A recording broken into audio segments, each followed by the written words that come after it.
이 시간 은혜 받으실 하나님의 말씀은 신약성경 히브리서 6장 13절로 15절까지의 말씀입니다. 히브리서 6장 13절로 15절까지의 말씀을 다 같이 봉독하겠습니다. 시작. 하나님이 아브라함에게 약속하실 때에 가리켜 맹세할 자가 자기보다 더 큰 이가 없으므로 자기를 가리켜 맹세하여 이르시되 내가 반드시 너에게 복주고 복주며 너를 번성하게 하고 번성하게 하리라 하셨더니 그가 이같이 오래 참아 약속을 받았느니라. 아멘. 광복 80주년,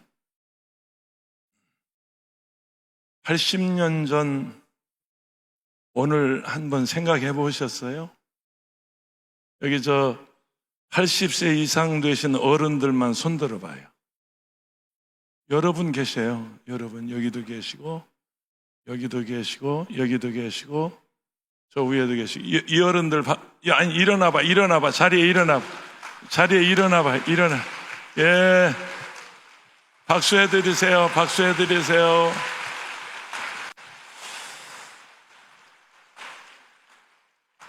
80년 전 8월 15일,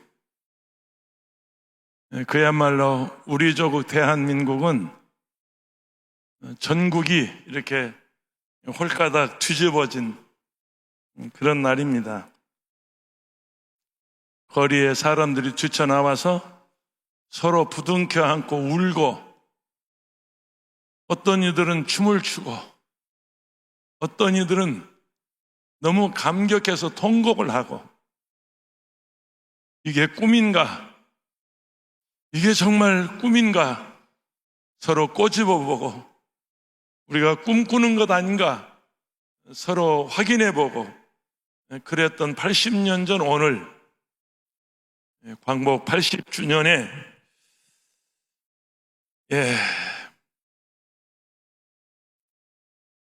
제가 고민했어요. 무슨 설교할까? 이 80주년 광복절 어떤 메시지를 전할까 고민하고 기도하다가 제가 설교를 준비했는데요.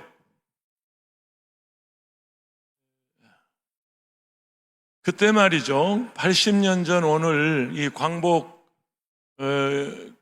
이후에 이거 아세요? 우리 대한민국은 북한처럼 공산화 될 뻔했어요. 그때 남한에 남로당 우두머리 박아무개가 있었어요. 박헌영입니다.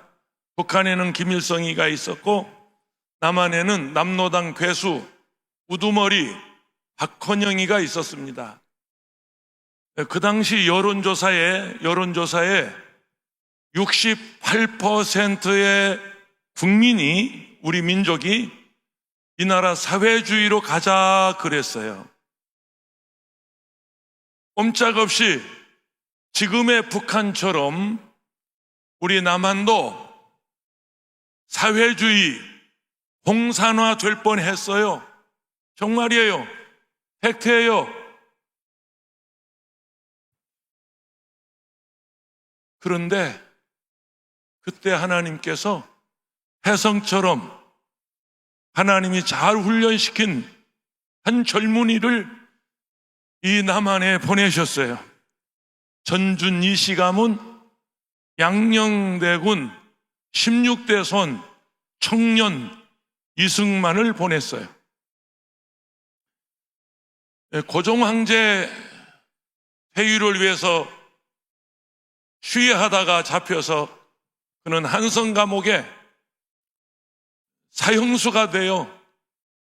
그런데 그 한성 감옥에서 청년 이승만은 성경을 읽다가 예수님을 영접해요. 그리고 나서 그는 한성 감옥에서 사형수에서 무기징역으로 감형이 됩니다. 감형이 돼서 그곳에서 감옥 안에 있는 사람들을 전도하는데 최초의 교도소에서 전도왕, 그게 누구냐면 청년 이승만이에요. 한성 감옥에 있는 죄수들을 일일이 만나서 전도해서 예수 믿게 하는 당시 전도왕이었어요. 하나님의 은혜로, 선교사들의 도움으로 그는 고종 황제의 특사로 풀려납니다. 그리고 그 길로 미국에 건너가는데, 어렸을 때부터 영어를 좋아했고 영어를 잘했어요. 배제학당을 예수 믿는 학교라고 부모들이 그윽고 반대했지만, 그 집안에서 반대했지만 영어를 배운다는 말에 그 어머니가 허락을 해서 마침내 배제학당을 졸업하고 벌써 중고등학교를 나오고, 그는 영어를 가르칠 만한 그런 뛰어난 실력을, 영어의 실력을 가졌어요. 당시 그만한 영어를 하는, 그만큼 영어 실력 있는 동시통역이나 상대방을 설득하는 그 영어 능력이 있는 사람이 흔하지 않아 고종 황제의 특사로 미국에 건너가는데, 그때 이제 선교사님들이 많이 도와줬어요. 그는 미국 가서 공부를 합니다. 정치가가 되는 게 꿈이었습니다. 나라를 잃어버린 그 젊은이 가슴에 내가 정치를 해서 이 나라를 내가 해방시켜야지, 그런 꿈을 가지고 그런 미국에 가서 프린스턴 신학교를 졸업합니다.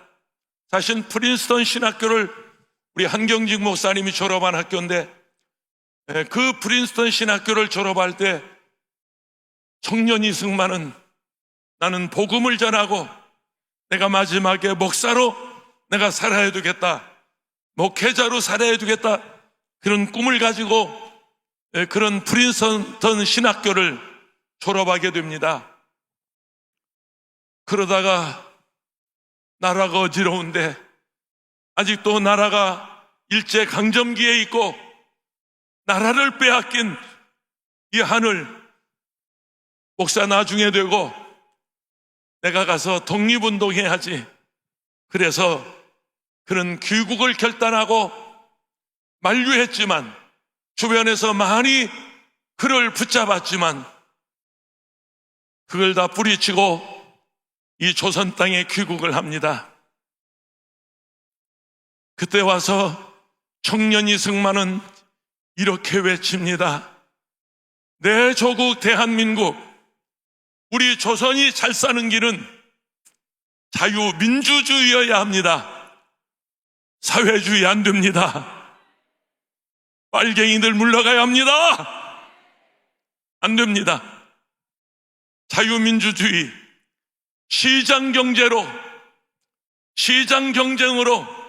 경제로 이 나라가 부강해져야 합니다. 나라가 잘 살아야 합니다. 그는 외치기를 시작했습니다. 그것뿐만 아닙니다.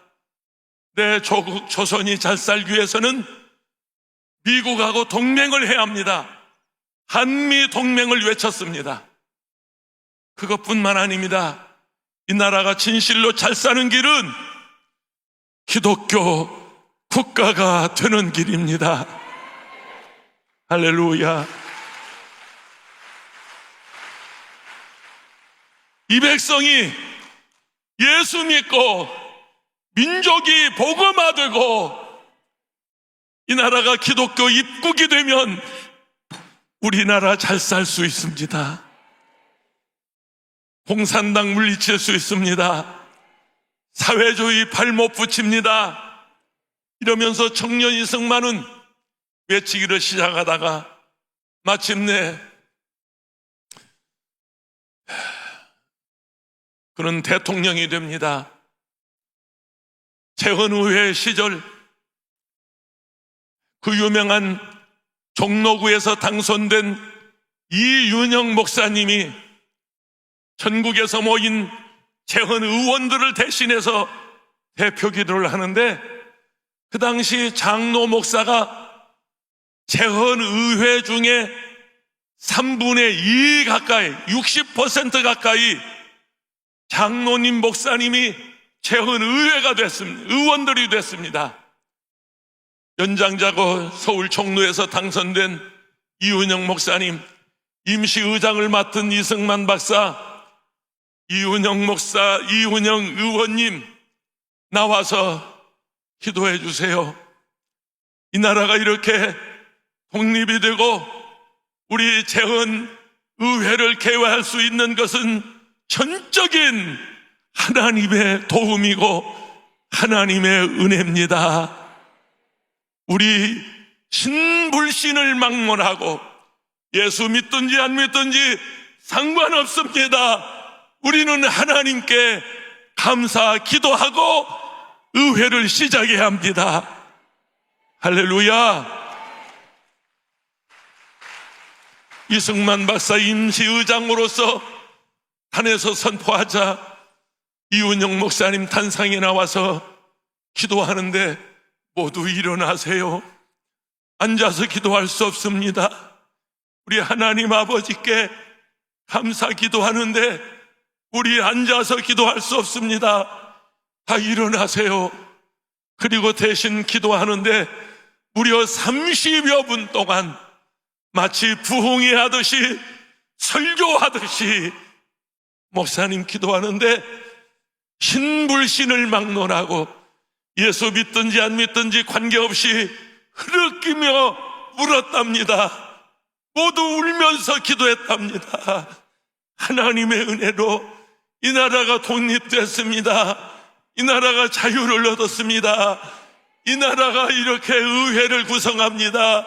전적인 하나님의 은혜입니다. 하나님의 은혜입니다. 하나님의 은혜입니다. 모두 다 울면서 기도를 했습니다. 마침내 이승만 대통령이 되어서 이 나라를 기독교 국가 만들어야 하겠는데, 기독교 입국이 되어야 이 나라가 잘 살 수 있는데, 대통령이 돼서 전도할 수가 없습니다. 길거리에 나가서, 감옥에 안에 들어가서, 병원을 찾아가서, 학교에 가서 학생들에게 하나님의 말씀을 전할 수 없는 신분의 한계가 있습니다.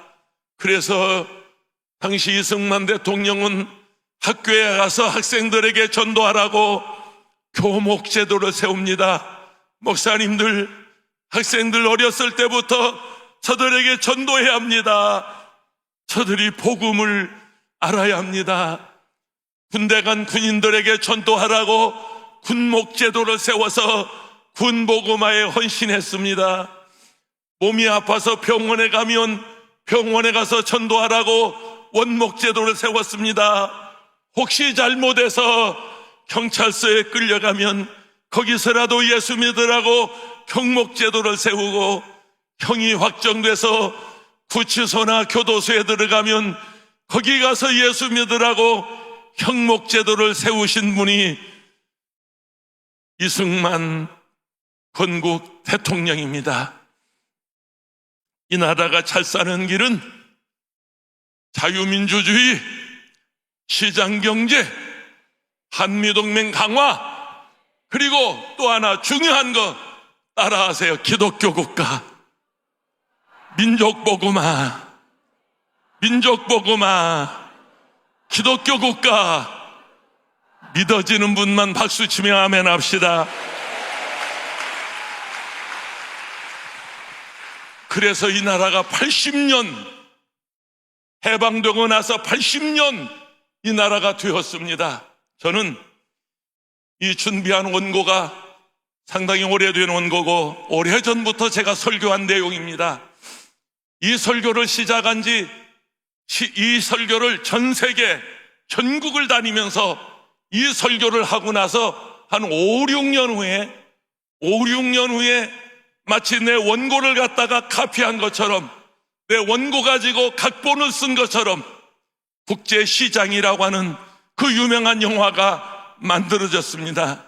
나는 이 영화가 만들어지기 전에 5, 6년 전부터 독일에 가서 설교하고 미국에 가서 설교하고 일본에 가서 설교하고 전 세계를 다니면서 우리 대한민국은 하늘의 복을 받은 나라입니다. 하늘의 복을 받은 나라, 하나님이 복을 주신 나라입니다. 할렐루야. 이런 제목을 가지고 전 세계를 다니며 저는 이 복음을, 우리 민족의 근대사를 전하기 시작했습니다. 쭉 내려가서 1960년 이야기입니다. 아시는 대로 4.19 혁명이 일어났습니다. 이승만 독재 정권을 끌어내리겠다고 하는 민중 봉기가 일어나고 학생들과 시민들과 국민들 전체가 혁명을 일으켜서 마침내 경무대에 계시던 이승만 박사, 국민이 원하면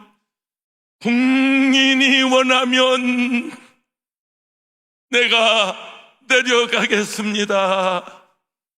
하야를 발표했습니다. 탄핵당한 거 아닙니다. 면직당한 것도 아닙니다.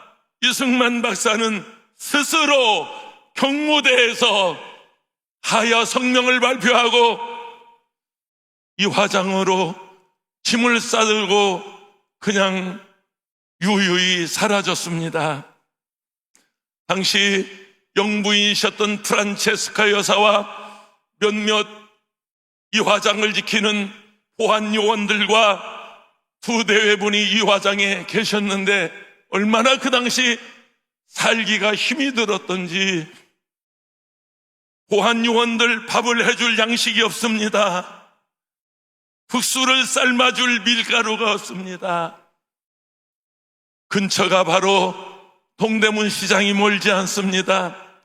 프란체스코 여사 집안에서 아끼고 길렀던 화분을 몰래 내다 팔았습니다. 도자기를 몰래 내다 팔았습니다.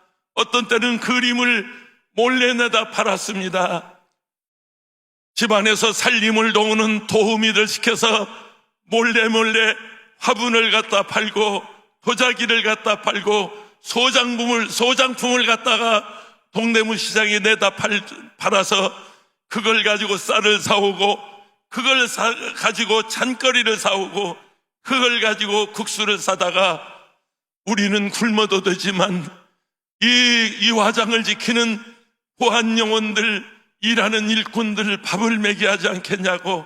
그래서 프란체스코 여사는 그런 돈 가지고 보안 요원들, 도우미들을 밥을 먹이고 그랬답니다. 전직 대통령 내외분이 끼니가 어려워서 밥 먹기도 힘들어서 그런 고생을 하다가 마침내 그 버르는 하와이로 망명을 떠났습니다. 그러기 전에 1961년 1년 후에 5.16 군사 쿠데타가 일어납니다. 꼭 기억하십시오. 4.19는 혁명입니다. 5.16은 쿠데타입니다. 하늘과 땅 차이입니다. 5.16 군사 쿠데타가 일어났어요. 그런데 군인들이 총칼로 정권을 잡았지만 나라가 너무 가난해. 백성들이 굶어 죽을 형편이야. 무슨 국고에 돈이 있어야죠. 달러가 있어야죠. 양식을 구할 수 있어야죠. 여러분 이거 아세요?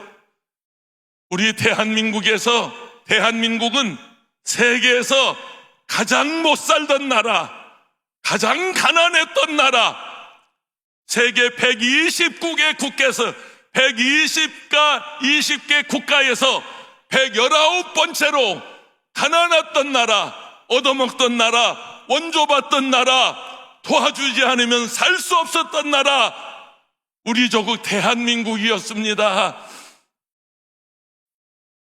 군인들이 총칼로 정권 잡았지만 나라가 가난해서 먹거리가 있어야죠. 입을 거리가 있어야죠. 백성들이 굶어 죽어가는 형편인데요. 여러분, 우리 그 시대 인물입니다. 족은 목피로 살았습니다. 풀뿌리 캐먹고요, 풀열배 뜯어먹고요, 산에 가서 나무 껍질 벗겨먹고요, 그렇게 살았습니다. 미국에서 보내주는 밀가루, 우유가루, 강냉이가루, 옥수수 가루나 강냉이 가루나 같이 마찬가지 아니야. 내가 2번을 뻔했네.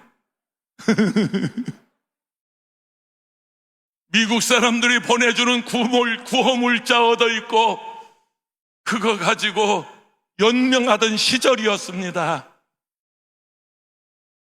학교 나면 사무소에 주는 그 산화된 딱딱한 우유가루 망치 가지고 깨서 그걸 양재기에 물 붓고 올려놓으면, 밥 끓이는데 올려놓으면 그게 우유가 되고 그게 먹거리가 되었은 그 시절입니다. 군인들이 총칼로 정권을 잡자 당시 미국 케네디 정권, 그 강력한 40대 젊은 미국 대통령이 총칼로 정권 잡은 대한민국 도와줄 수 없다. 유무상의 원조를 모두 끊어버립니다. 꼼짝없이 우리는 굶어 죽을 형편이었습니다. 국가재건 최고회의 의장 박정희 소장은 그해 1961년 11월 미국 존 F 케네디 대통령을 만나러 갑니다. 방송실 팀장님, 내가 조금 전에 카톡으로 사진 한 장 보냈는데 그거 지금 그 사진도 그 사진이지만 조금 전에 보낸 거 있어요. 예. 저게 1960년 11월 백악관 모습인데요. 선글라스 쓰신 맨 왼쪽이 우리 박정희 소장이고 주한미군 사령관이고 그 가운데 누굽니까? 지금 통역하는 미국인 있잖아요. 그분이 크레인, 당시 예수병원 원장이고 우리나라 선교사입니다. 한국말 한국 사람처럼 잘했습니다. 그리고 비스듬에 앉아서 다리 꼬고 앉아서 박정희 째려보는 이 사람 존 F 케네디입니다. F 케네디. 크레인 선교사 통역하고 있습니다. 그리고 박정희 대통령 무엇 때문에 저게 웃는지 속은 모르겠지만 웃고 있는 기가 막힌 사진 한 장 제가 순천에 가서 입수해 왔습니다. 인요한 선교사님 4대째 이 나라에서 선교하고 있는 인요한 선교사님 집에 가니까 이 사진이 걸려 있어서 제가 떼오지는 못하고 사진만 찍어 왔습니다. 박정희 소장, 우리나라 좀 도와주세요. 우리 백성 굶어 죽어갑니다. 대한민국 도와주세요. 군인들 정치 안 하겠습니다. 민정 이양하겠습니다. 민간에게 돌려주겠습니다. 우리 대한민국 도와주세요. 그러면서 사정할 때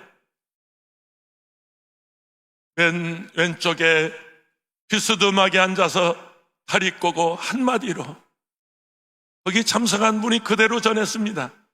한마디로 NO! 이런 지하에 거절해버리더랍니다. 그 이튿날 다시 백악관 문을 두드렸지만 문전박대, 문도 열어주지 않습니다. 호텔에 와서 빈손으로 오는 박정희 소장 일행은 울면서 짐을 쌌답니다. 비행기 타고 빈손으로 오는데 할 말 없으니까 수행원들한테 그랬대요. 이 다음에 대한민국 대통령 뽑으면 키 큰 놈 뽑아라 그랬대요. 얼마나 케네디 앞에 기가 죽어서 있었던지. 미국은 왜 그랬냐? 만약에 군인들이 정권을 잡고 쿠데타로 정부가 전복이 되고 쿠데타로 정권을 잡으면 동남아시아의 세계 여러 나라가 같은 노선을 밟을 것이다. 그러므로 우리는 총칼로 정권 잡은, 쿠데타로 정권 잡은 정부는 도와줘서 안 된다. 그런 강한 신념을 가지고 대한민국을 외면해버렸습니다. 빈손으로 돌아왔어요. 망연자실입니다. 이 백성 꼼짝없이 굶을 판인데 어떻게 할까? 지금은 삼면이 우리나라가 바다입니다. 여러분이 바다가 보고인 거 아세요? 그 당시는 그렇지 않았어요. 국민소득 68불이었어요. 그 당시에는 그 바다에서 남해에서 서해에서 동해에서 건져 올리는 물고기 우리가 먹기도 모자랐어요. 거기서 가스도 안 나와요. 석유도 안 나와요. 거기 무슨 자원이 있어요? 아무 자원 없어요. 박정희 대통령 시절에 대한뉴스를 말씀드리겠습니다. 극장에 가면 대한뉴스가 나오는데 저 동해바다 칠광구에 시추선 떼워놓고 시추선 꼭대기에 불이 활활 타는 그런 그림 기억나시나요? 그런 영상 기억나시나요? 우리 어렸을 때. 그런데 우리도 석유 나온다. 우리도 저 7광구, 8광구에 가스 나온다. 지난 정부에서 지금 그거 하고 있잖아요. 돈 수천억 지금 꼬라박고 있잖아요. 국민세금 갖다 꼬라박고 있잖아요. 이미 박정희 대통령이 써먹었어. 알고 보니까 뻥이야. 에? 왜 그랬냐? 당시 북한이 시베리아 유전에 관을 묶고 원유를 끌어들인다고 하는 이 잘못된 정부 때문에 박정희 대통령 기 안 죽으려고 우리도 석유 나온다. 우리 신영균 목사님, 내가 어렸을 때 부흥회 가면 저 강대상 저쪽 끝에서 저쪽 끝까지 뛰면서 훌쩍훌쩍 뛰어다니면서 대한민국 석유 나온다, 대한민국 잘 살게 됐다고 외치던 목사님의 설교를 내가 지금도 기억해요. 그러면서 우리 신영균 목사님은 한술 더 떠드시더라고요.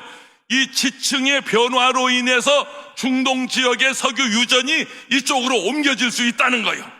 아주 구체적으로 그 논리적으로 설명하면서 강단에 설교하시는데 내가 지금 기억하고 있거든요. 석유 한 방울 안 나옵니다.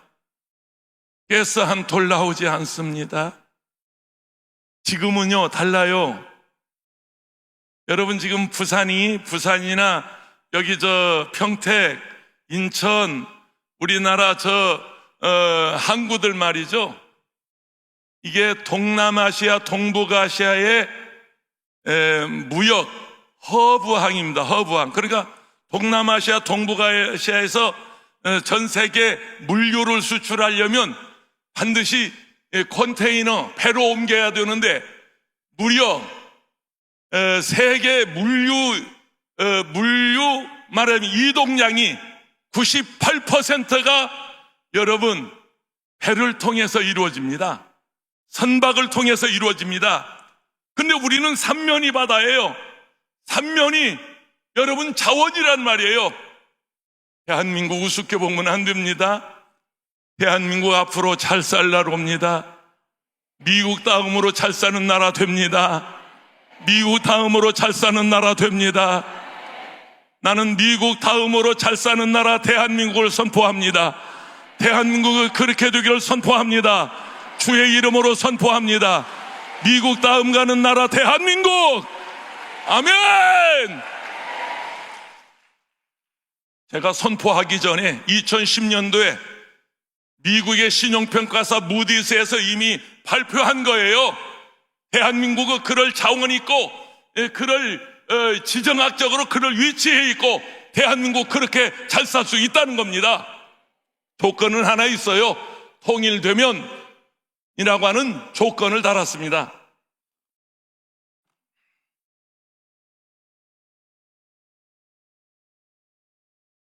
우리나라 국토의 67%가 산입니다. 대한민국의 산을 좀 구경하실래요? 설악산 가면 눈 구경하기 좋고, 내장산 가면 단풍 구경하기 좋고, 저 한라산 가면 등산하기 좋지. 거기에 무슨 히토류가 나옵니까? 거기서 무슨 철이 나옵니까? 금이 나옵니까? 은이 나옵니까? 국토의 67%가 산은 산인데 그냥 산은 산이고 물은 물입니다. 자원이 없어요. 자원이 없는 나라입니다.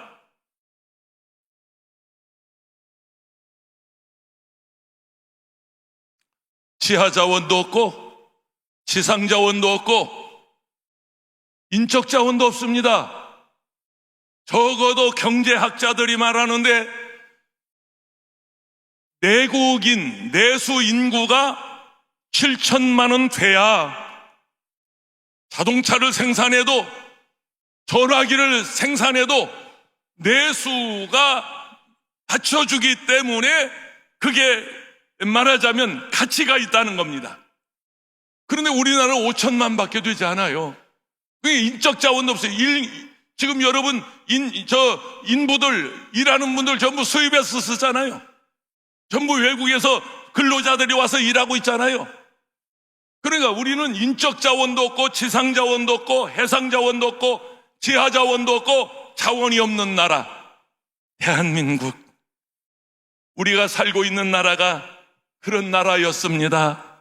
120개 국가에서 인도 다음으로 못 사는 119번째 가난한 나라, 그 나라가 우리 대한민국이었습니다.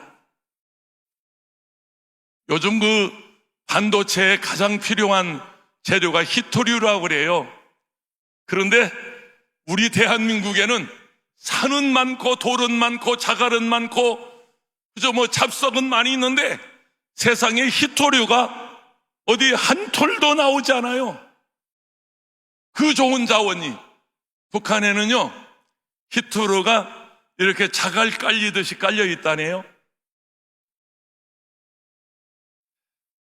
뿐만 아니라 국토의 절반이 나눠져 있습니다. 80년 동안 가지도 못하고 오지도 못합니다. 우리 여러분이 앉아서 예배드리는 이 지역이 여기 접경지역입니다. 비무장지대를 중심으로 해서 국어로 2km는 비무장, 2km는 민통선, 남으로 2km는 비무장, 그리고 2km는 민통선, 민간인 통제선. 여기 우리 권사님 한 분 민간인 통제선에서 오신 분이 여기 계시는데 연천에서 저 강 건너와서 민통선에서 와서 민통선 안에 살면서 여기 와서 예배드리고 있습니다. 우리나라 그런 나라입니다. 뭐 올라갈 수도 없고 내려갈 수도 없고 무려 80년 동안 꽁꽁 묶여 있는 우리 조국 대한민국. 그런데요, 이 대한민국에 하나님이 복을 주셨습니다. 우리는 복을 받은 나라입니다. 복을 받은 나라 대한민국. 아멘이십니까? 아멘이십니까? 미국에서 빈손으로 돌아온 박정희 대통령 일행은 큰일 났습니다. 경제가 살아야 나라가 살 수 있는데 이 나라 어떻게 할까 고민하다가 그렇지, 우리나라와 형편이 같은 당시 동독 서독과 동독이 이렇게 갈라져 있을 때, 동서독으로 갈라져 있을 때 서독에 가서 돈을 좀 빌려오면 우리를 이해하고 빌려주지 않을까. 그래서 당시 독일 말을 잘하는, 독일에 가서 공부하고 독일의 1호 박사 배경훈 박사님을 중심으로 해서 대통령 특사단을 독일에 보냅니다. 금융기관을 찾아가도, 은행을 찾아가도, 정부기관을 찾아가도 여러분과 형편이 같은 우리 남한 사람, 남북 갈라진 대한민국 좀 도와주십시오. 우리나라가 경제가 발전해야, 경제가 살아야 공산당이 이길 수 있습니다. 사회주의 이겨낼 수 있습니다. 대한민국 도와주세요. 뭐 어느 기관을 찾아가도 대한민국 도와줄 금융기관이 없었습니다. 누구도 정부 기관 내에서도 거들떠보지도 않았습니다. 돈 빌려주면 갚을 능력 있느냐? 너희들 무엇 가지고 이 돈 빌려다 갚을 수 있겠냐? 다 외면하고 말아버립니다. 할 수 없이 독일에서 함께 공부했던 친구 하나가 정부 기관에 근무한다는 말을 듣고 귀국 가기 전날 저녁 친구에게 전화해서 저녁이나 먹자고, 나 지금 독일에 와서 내일이면 떠나는데 우리 저녁 먹자고. 그래서 그 친구를 만나서 그날 저녁을 먹으면서 푸념을 합니다. 우리 조국 대한민국이 이렇게 가난하고 못 사는데 우리가 돈을 좀 빌려다가 차관을 얻어다가 우리가 고속도로 건설하고 우리가 공단도 건설하고 공장도 짓고 경제를 발전시켜야 되겠는데 우리나라를 도와줄 기관이 아무데도 없다고 다 외면하고 만다고 친구하고 저녁을 먹으면서 푸념을 했습니다. 그 친구가 마침 독일 노동청에 근무하는 친구였습니다. 저녁을 먹다 말고 백영훈 박사의 이야기를 듣더니 친구가 말합니다. 내게 좋은 생각이 하나 있는데 혹시 너희 나라의 젊은이들 우리 독일에 좀 보내줄 수 있느냐? 아니 지금 청년 실업률이 이거 지금 말도 못하고 청년들이 직장을 얻기가 하늘의 별 따기인데 우리 청년들 많다고. 그렇다면 남자 청년들 자네 대한민국에서 청년들을 독일에 광부로 좀 보내주고 그리고 여자 청년들은 간호사로 보내줘서 그 간호사 광부들의 월급을 금융기관에 은행에 설정해 놓고 차관을 얻어다가 대한민국 정부에서 그 가족들에게 그 돈을 돌려주면 된다. 생각해 보니까 기가 막히거든요. 광부와 간호사들 월급을 은행에 설정해 놓고 차관을 얻어다가 공장 지어서 물건 만들어서 팔아서 그 돈 가지고 그 가족들에게 보내주면 되지 않겠냐. 독일 친구의 기가 막힌 아이디어였습니다. 예, 당시 신문 기사입니다. 백영훈 박사님 저녁을 먹다 말고 박정희 대통령에게 전화했습니다. 카카, 내 친구가 이런 제안을 합니다. 이게 굿 아이디어입니다. 이렇게 하면 되겠습니다.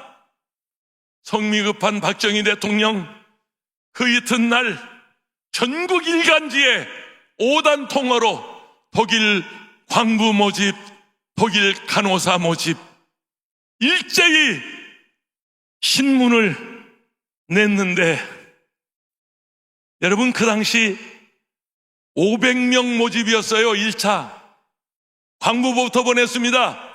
500명 모집에 전국에서 고등학교 졸업인데 대졸자 이상 전국에서 청년들이 4만 6천 명이 지원을 했어요. 나도 보내주세요. 나도 광부로 가겠습니다. 나도 가겠습니다. 1차 240명 김포공항을 통해서 출발하는 날이었습니다. 김포공항 일대는 마치 초상집처럼 그 부모들과 일가 친척 친구들이 그야말로 구름대처럼 모여서 노예로 팔려가는 줄 알고 다시 못 만날 줄 알고 다시는 못 볼 줄 알고 그야말로 눈물로 강을 이루어 독일로 광부로 출발했습니다. 어떤 사람들은 정선이나 영월에 가서 아르바이트로 광부 며칠하고 나도 경험자입니다.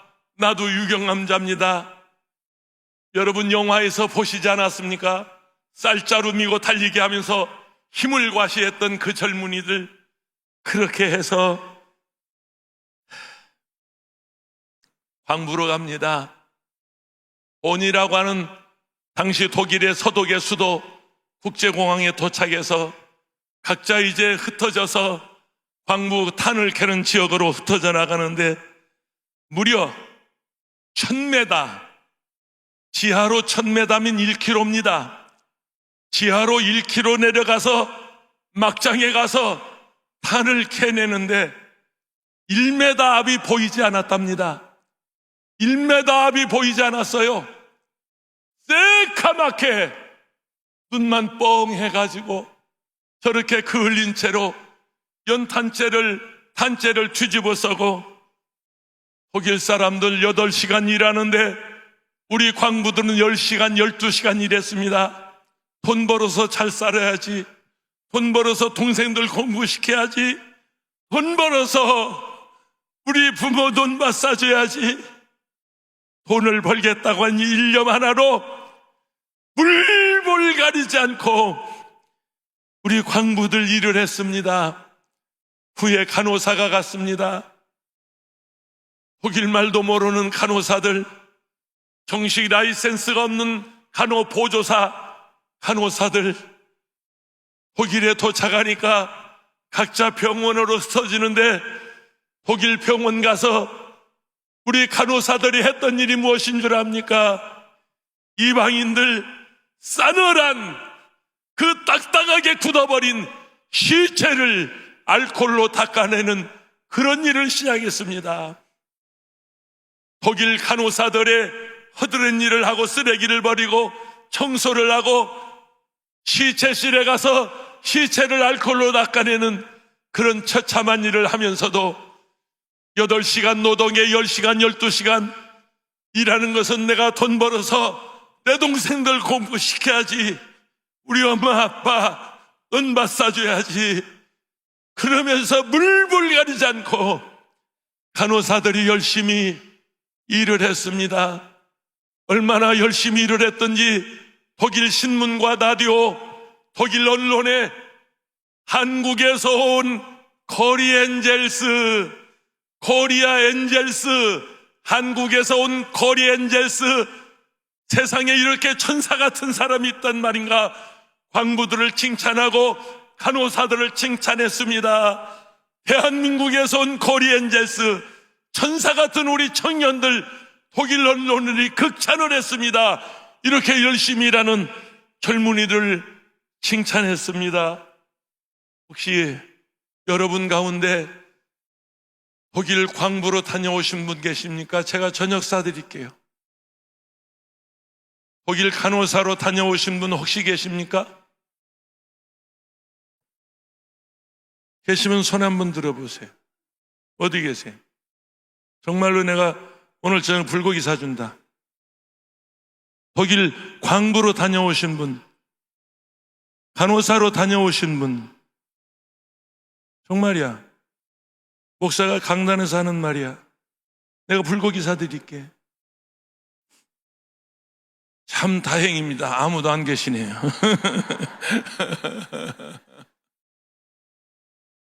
우리도 한번 잘 살아보자고.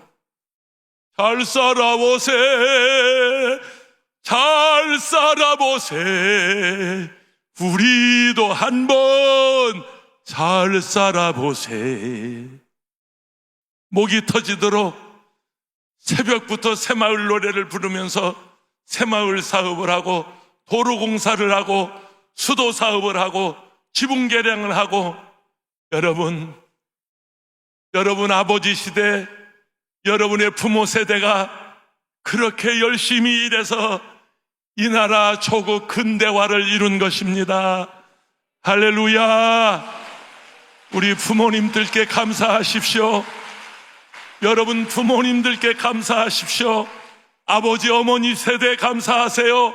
할아버지 할머니 세대 감사하세요. 대한민국의 이 엄청난 부국강병은 하늘에서 떨어진 거 아닙니다. 어디서 주워온 거 아닙니다. 어떤 분은 한강의 기적이라고 말하지만 한강 팔당대교에서 저 일산대교까지 여러분 한강의 다리만 26개, 여러분 거기 유유히 그냥 물만 흐르고 있어요. 낚시도 못 잡아요. 낚시도 못 해요. 고기도 못 잡아먹어요. 한강에서 잡은 고기 누가 먹겠어요? 오염돼서. 그런데 이 한강의 기적이라고 말하는 거 여러분 고쳐서 말하십시오. 하늘의 복을 받은 나라, 하나님이 복 주신 나라, 하나님이 복 주신 나라, 하나님이 복을 받은 나라, 대한민국, 대한민국, 대한민국.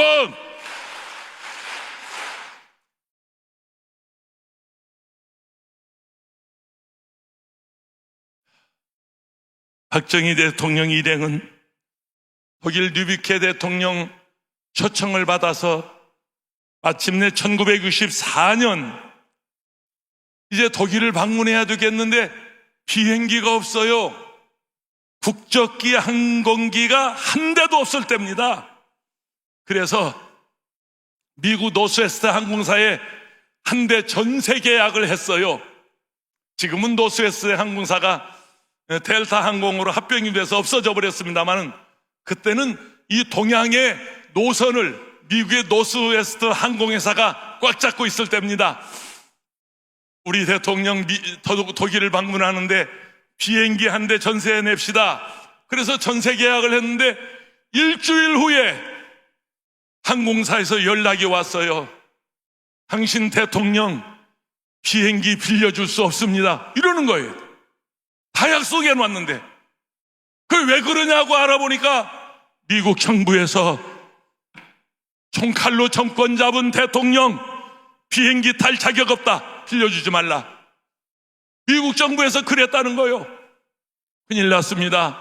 독일을 배 타고 갈 수도 없고 자동차로 갈 수 없고 할 수 없이 독일 정부에 연락했습니다. 우리 대통령 타고 갈 비행기가 없습니다.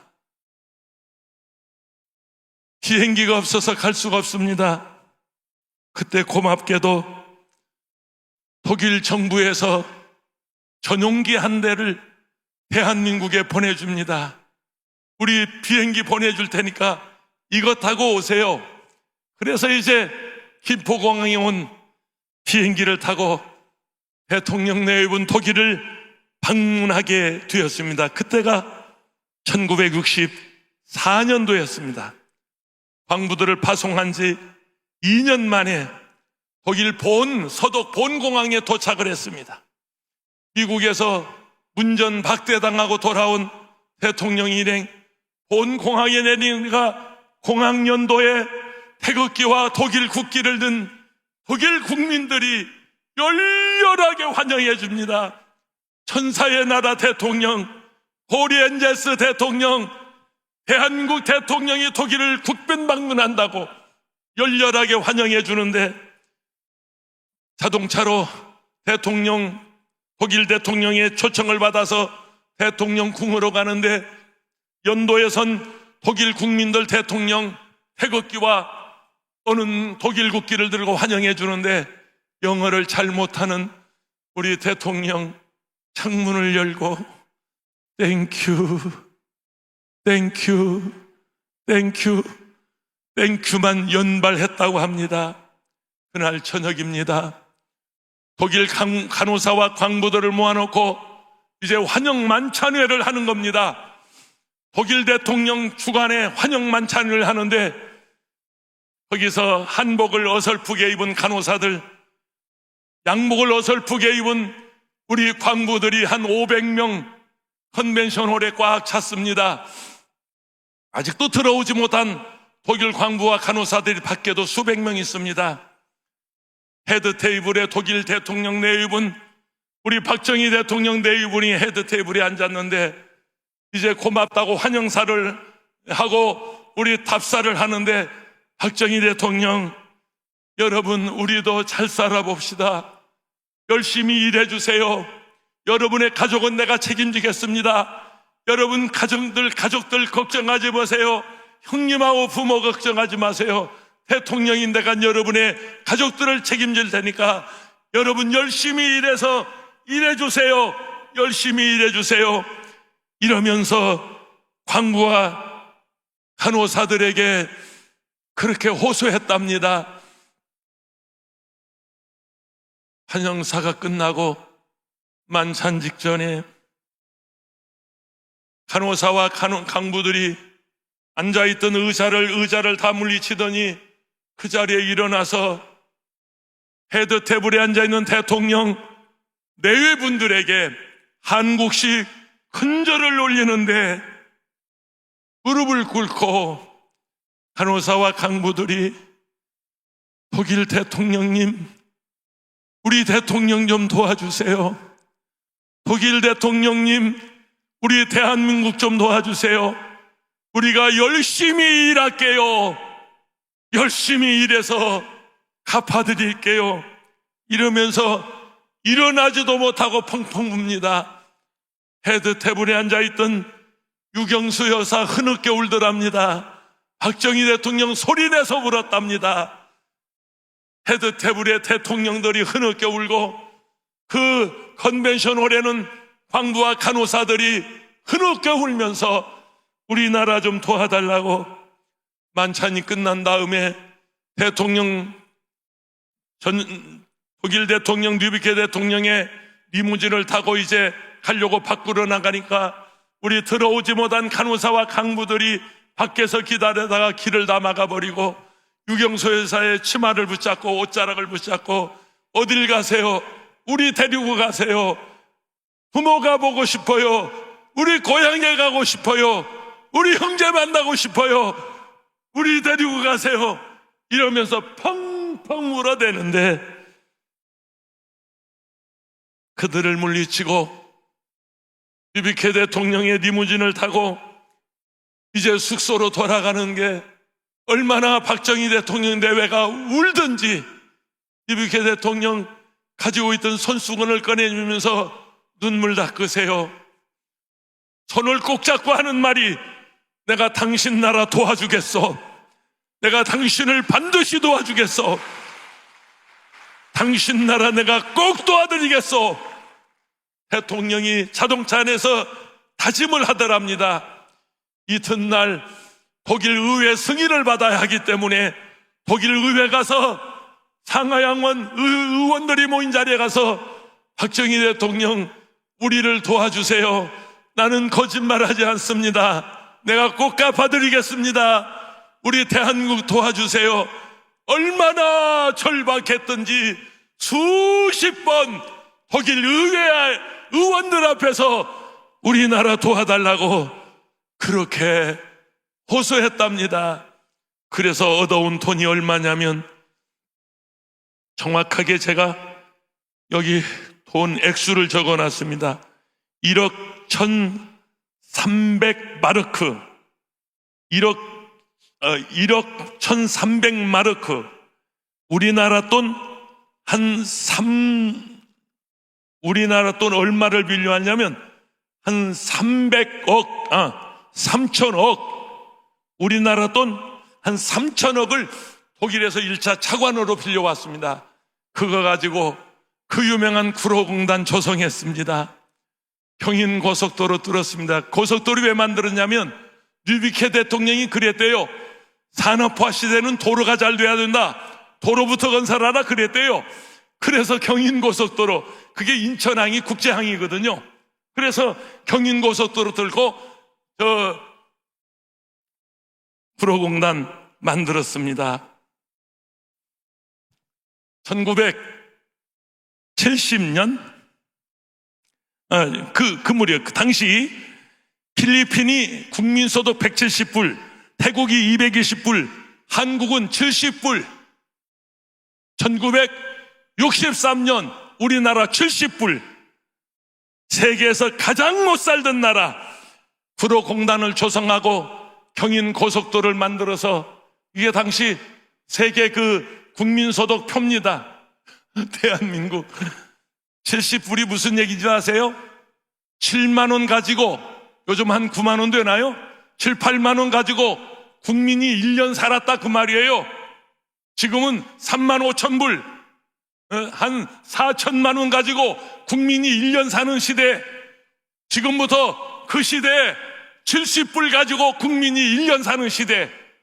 얼마나 세계에서 가장 가난한 나라였던지를 짐작할 수 있습니다. 구로공단은 조성했는데 뭘 만들어서 수출해야 돼요? 그래서 만든 게 조화. 플라스틱 가지고 조화 만들었죠. 여기 조화 없네요. 우리 최자실 목사님은 조화를 제일 싫어해요. 그래서 이 강단이 절대 조화를 놓지 않습니다. 생명 없는 꽃이라고. 그리고 곰인형, 그 곰인형도 구로공단에서 나온 뭡니까 섬유 잘라낸 거 뭐 그런 거 있잖아요. 그런 거 인형 속에 집어 그거 수출하고 플라스틱 조화 수출하고 시장 개척단을 만들어서 미국에 보냈는데 미국 맨하탄에 가서 어느 백화점을 들어가 봤더니 어느 집에 막 손님이 와글와글해. 그래 뭐 파는 집인가 하고 보니까 가발 파는 집이에요. 머리 노랑 사람도 검정 가발 사고 흰 사람도 검정 가발 사고 대머리도 검정 가발. 그냥 검정 가발이 그렇게 인기더래요.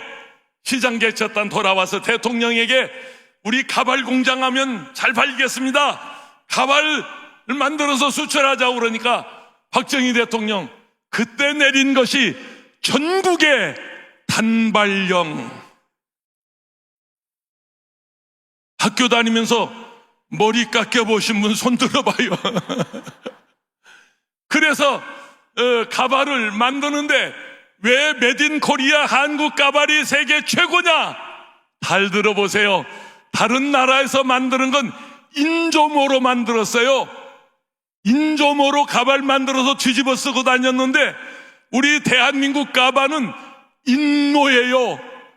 사람의 머리카락 가지고 가발을 만드니까 이게 세계에서 날개도 진도 팔려가지고 대한민국은 가발 공장의 메카가 되었습니다. 어느 가게 가보니까 목도리, 이 쪽제비 목도리, 그걸 뭐라고 그러죠? 이 목도리 있잖아요.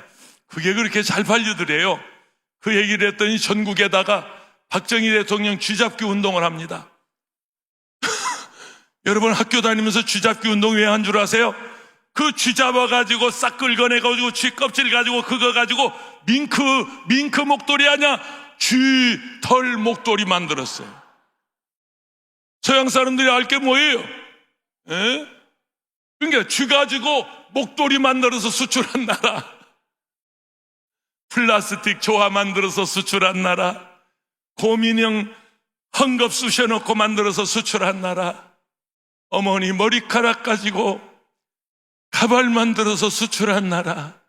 우리 어머니 102살까지 사시다가 몇 년 전 천국 가셔서 저 앞에 누워 계시는데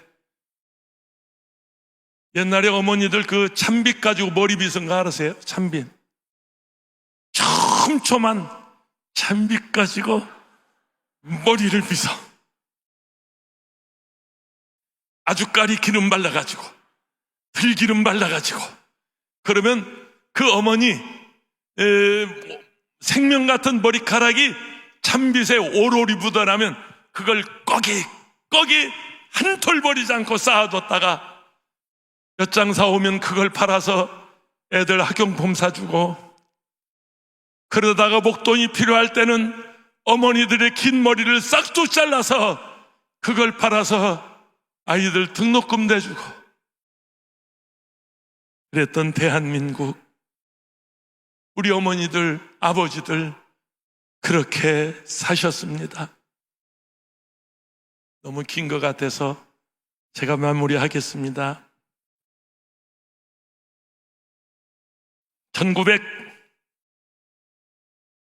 1964년도 1억 불 수출탑을 저 구로공단 입구에 쌓았어요. 그래서 수출탑 만들었습니다. 수출탑 만들었는데 단군 이래로 1억 불 수출하기까지 우리 대한민국 몇 년 걸린 줄 아세요? 4,600년 걸렸습니다. 그랬던 대한민국이 지금은 어떻습니까? 무역 규모 세계 7위, 경제 규모 세계 9위. 그만할게요. 감동이 안 되는 모양인데.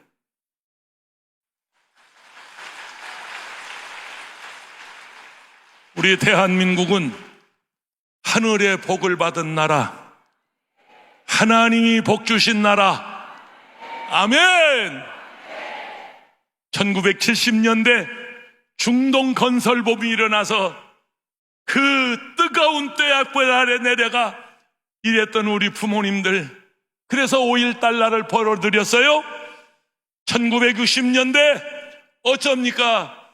저 파월, 이 월남에 장병들을 파송해서 파병해서 거기서 벌어들인 가지고 경부고속도로 만들지 않았습니까? 대한민국의 오늘의 부국강병은 우리 부모 세대들이 피를 흘렸고 땀을 흘렸고 눈물을 흘려서 이렇게 잘 살게 된 나라, 우리 대한민국. 할렐루야. 자녀 세대들이요, 우리 젊은이들이요, 여러분 부모님 세대의 그 피와 땀과 눈물을 잊지 마십시오. 잊어서도 안 됩니다.